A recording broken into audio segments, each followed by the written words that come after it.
সদৌ যোৰহাট জিলাৰ সুলভ মূল্য ব্যৱসায়ী সন্থাৰ সাধাৰণ আৰু প্ৰতিনিধি সভা সম্পন্ন। সদৌ যোৰহাট জিলা সুলভ মূল্যৰ ব্যৱসায়ী সন্থাৰ আজি এক সাধাৰণ আৰু প্ৰতিনিধিৰ সভা যোৰহাট সাহিত্য সভা ভৱনত অনুষ্ঠিত হৈ যায়। সদৌ অসম সুলভ মূল্য সন্থাৰ ৰাজ্যিক সভাপতি ধৰণীধৰ বৰা এই সভাত উপস্থিত থাকে। লগতে জিলা সভাপতি ভৱকান্ত বৰা, সাধাৰণ সম্পাদক হৰনয়ন বৰা, ৰকিবউদ্দিন আহমেদ, ৰাতুল হাজৰিকা, দীপক দাসকে আদি কৰি সন্থাৰ ভালেকেইজন ব্যক্তি উপস্থিত থাকে। ভাৰত চৰকাৰ আৰু অসম চৰকাৰৰ খাদ্য সুৰক্ষা আইনৰ অধীনত যিসমূহ বিনামূলীয়া চাউল বিতৰণ কৰি আহিছে, তাৰ ফলশ্ৰুতিত সুলভ মূল্যৰ ব্যৱসায়ীসমূহে দীৰ্ঘদিন ধৰি পাই অহা অসুবিধা যেনে সুলভ মূল্যৰ যিসমূহ সামগ্ৰী দিয়া হয়, সকলো সামগ্ৰীৰে 4বাৰকৈ ফিংগাৰপ্ৰিণ্ট দিব লগা হয়, যাৰ ফলত দোকানীৰ লগতে গ্ৰাহকসকলে অতিষ্ঠ হৈ পৰে। এই অসুবিধাসমূহ চৰকাৰে যাতে সোনকালে সমাধা কৰি এবাৰ বা দুবাৰ ফিংগাৰপ্ৰিণ্ট লৈ গ্ৰাহকক বস্তু দিব পাৰে, তাৰ বাবে চৰকাৰক অনুৰোধ জনায়। যোৰহাটৰ পৰা ধ্ৰুৱজ্যোতি পাচলিৰ ৰিপৰ্ট, AIN লাইভ। নমস্কাৰ। যোৰহাট জিলাৰ সাংবাদিক বন্ধুলৈ মই সদৌ অসম সুলভ মূল্য ব্যৱসায়ী সন্থাৰ ফালৰ পৰা আন্তৰিক অভিনন্দন জনাইছোঁ। আজি আমি যোৰহাট জিলাৰ সাধাৰণ সভাখন অনুষ্ঠিত কৰাৰ কাৰণ হৈছে আমাৰ দোকানীসকলৰ সজাগতাৰ কাৰণে।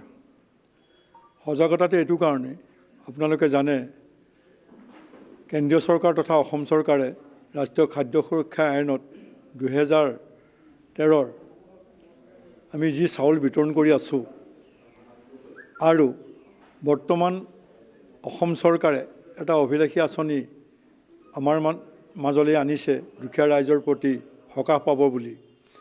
এই আঁচনিটোৰ ক্ষেত্ৰত আমি কিছু অসম চৰকাৰক আপোনালোকৰ যোগেদিয়েই আজি অনুৰোধ জনাব বিচাৰোঁ। আমাৰ যি চাউলটো আমাৰ NFS এক্টৰ মতে দিছে, সেই চাউলটো আজিৰ তাৰিখতো আমাৰ ঠিকাদাৰ বা সমবায় সমিতিসমূহে ডোৰ ষ্টেপ ডেলিভাৰী আৰু সম্পূৰ্ণ চাউল আৰু বস্তাৰ ওজন আজিৰ তাৰিখতো দিয়া নাই। অকল যোৰহাটত ডিষ্ট্ৰিক্টতেই নহয়, অসমৰ প্ৰায় জিলাত কোনো দুই এখন জিলাতহে এই বস্তুটো চাউলটো সম্পূৰ্ণ দিছে আৰু ডোৰ ষ্টেপ ডেলিভাৰী কৰিছে।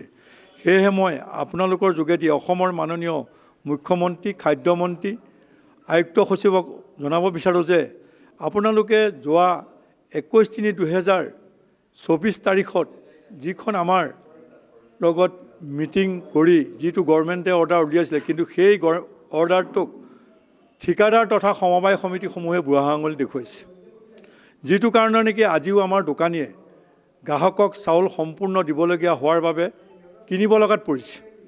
কিয়নো এখন লাইচেঞ্চ লৈ নিজৰ আত্মসন্মানৰ কাৰণে চাউল কিনি হ'লেও গ্ৰাহকক দিবলগীয়া পৰিছে। এই প্ৰতি আমি আজি ইয়াত এখন সাধাৰণ সভা পাতি দোকানীসকলক আমি এই বিষয়ত সজাগতা কৰিবৰ কাৰণে আহিছোঁ।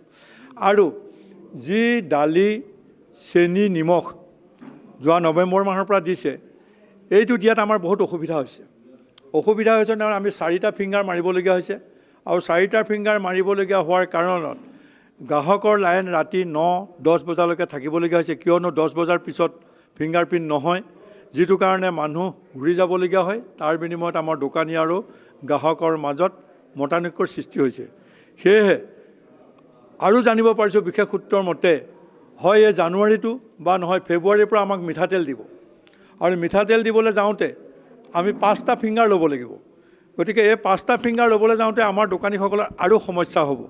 সেয়েহে মই আজি আপোনালোকৰ চেনেলৰ যোগেদি অসমৰ খাদ্যমন্ত্ৰী, মুখ্যমন্ত্ৰীক অনুৰোধ কৰিব বিচাৰোঁ যে আমাৰ 2টা ফিংগাৰত বস্তুখিনি দিবৰ পৰা ব্যৱস্থা কৰি দিবৰ কাৰণে আপোনালোকক অনুৰোধ জনাইছোঁ। চাউলৰ এটা ফিংগাৰ, দালি, চেনি, নিমখ আৰু যদি মিঠাতেল দিয়ে, মিঠাতেলৰ এটা ফিংগাৰ।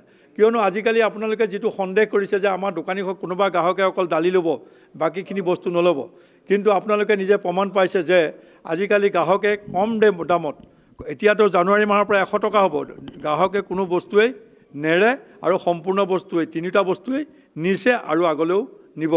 সেয়েহে আপোনালোকে আমাৰ ওপৰত যিটো সন্দেহ ভাবিছে যে কোনোবাই দালি নিব, চেনি আৰু নিমখটো নিনিয়ে, সেইটো দোকানীসকলে ব্লেক মাৰ্কেটত বিক্ৰী কৰিব, এইটো কথা নাভাবিব। আমি দোকানীসকলে সৎভাৱে আপোনালোকৰ নীতি নিৰ্দেশনা মানে কাম কৰি আহিছোঁ। গতিকে 2টা ফিংগাৰতে আমাৰ বস্তুখিনি ডিষ্ট্ৰিবিউশ্যনৰ ব্যৱস্থা কৰিব বুলি মই আপোনালোকক অনুৰোধ জনালোঁ। সেয়েহে আজি আমি যোৰহাট জিলাৰ সজাগতা কৰিবৰ কাৰণে সাধাৰণ সভাখন অনুষ্ঠিত কৰা হৈছে। বৰ্তমানলৈকে আমাক চৰকাৰে প্ৰাপ্যৰ পৰা বঞ্চিত আমাৰ যিটো কমিশ্যন সেই কমিশ্যনটো আমি নিয়াৰিকৈ মাহে মাহে পাই আছোঁ কিন্তু চৰকাৰৰ ওচৰত আমাৰ এটা ডিমাণ্ড আছে যে আমাৰ কমিশ্যন বৃদ্ধি কৰিব লাগে পাৰ কুইণ্টেল আমাৰ 300 টকা মানে কেজি 3 টকাকৈ কৰিব লাগে আৰু মাহেকীয়া পাৰিতোষিক 30,000 টকা আমাৰ যদি দোকানীসকলক দিয়ে আমাৰ দোকানীসকলে পৰিয়াল পোহপাল যোৱাৰ ক্ষেত্ৰত বা আমাৰ ল'ৰা ছোৱালীবিলাকক শিক্ষাৰ ক্ষেত্ৰত আমি আগবাঢ়ি যাব পাৰোঁ কিয়নো আমি আজি যি 180 টকা পাইছোঁ আমাৰ এনেকুৱা দোকানী আছে মাহেকত মাত্ৰ 1,000 টকাহে কমিশ্যন পোৱা দোকানী আছে সেই 1,000 টকাৰ কমিশ্যনেৰে আমাৰ দোকানীসকল কেনেকৈ পৰিয়াল পোহপাল যাব আমি এভাৰেজ যদি চাওঁ 3,000তকৈ আমাৰ দোকানীয়ে কোনেও কমিশ্যন বেছি নেপায় গতিকে আজিৰ যুগত বস্তুৰ যি দাম আহিছে সমস্যা আহিছে দিনবিলাকত এই সমস্যাবিলাকত কিন্তু আমাৰ 180 টকা পাৰ কুইণ্টেল কমিশ্যনেৰে আমি আমাৰ পৰিয়াল তথা আমাৰ ল'ৰা ছোৱালীক পোহপাল দিয়াৰ ক্ষেত্ৰত আমাৰ অসুবিধা হৈছে এই ক্ষেত্ৰতো চৰকাৰে আমাৰ ওপৰত এটা সুচিন্তা কৰিব বুলি মই